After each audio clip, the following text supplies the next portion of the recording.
Енді бұлай ойнап айтуға да болмайды қыз балаға.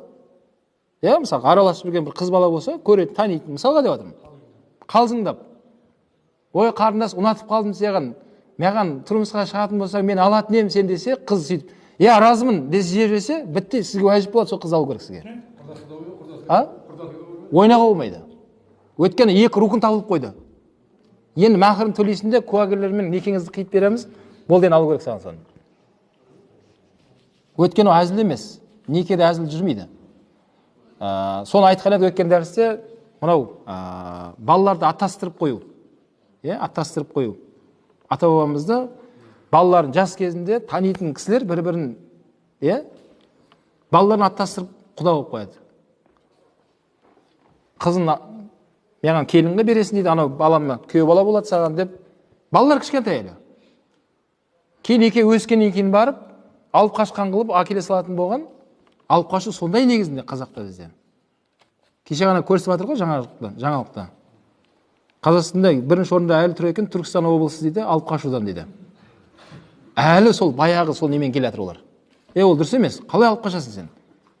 Қызды сыртынан бір көрді, танымайды ана қызды. Кеше жаңалықта көрсетіп жатыр.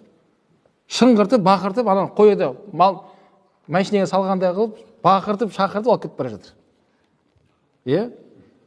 Енді неке қиюға келген кезде мен дәрісте өтіп жатырмыз ғой. Имам ең бірінші кімнен сұрайды? Қыздан сұрайды. Оны мың жерден алып қашып келе берсін. Пәленшенің қызы пәленше. Пәленшен ол пәленшеге тұрмысқа шығуға разысыз ба? Жоқ десе, бол бәратмен болады. Оны зорлап ешқашан некең ала алмайсың сен. Өйткені міне некеде шешіледі мәселенің бәрі. Жоқ, разы емеспін десе қыз. Бол бәрін қайтады, бәрі тоқтайды. Болмайды ондай. Сол үшін кейде соны достар әзілдесіп нетпеңіздер, балаларыңызға, ой, сенде қыз бар, менде ұл бар, құда боламыз дейтіндер кейде естіп қалдым деме жамағаттардың ішінде. Дұрыс, құда болыңыздар, бірақ до конца тұрыңдар. Кейін есейген кезде айнып кетпеңдер деп жатқаным ғой. Өйткені уәжіп болады, саған айтып қойғасын баяғыда.